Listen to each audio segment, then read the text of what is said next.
أصدقائي المتابعين، أهلا ومرحبا بكم، وننتقل مباشرة إلى خر مستجدات فريق باب جديد. النادي الإفريقي يقدم شكوى ضد محترف الفريق اللاعب فاء ريديريكو بيكورو، وذلك بسبب تغيبه عن تربص الفريق.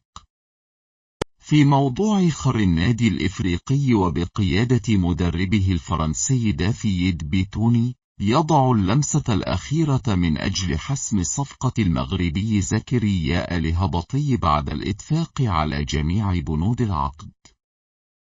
تواصل إدارة النادي الإفريقي سعيها للفوز بصفقات مهمة خلال هذا الميركاتو، حيث دخل النادي الإفريقي في مفاوضات مع اللاعب عزمي غومة لاعب فاركو المصري، وقد صرح اللاعب بأنه على اتصال بإدارة النادي من أجل انتقاله إلى النادي.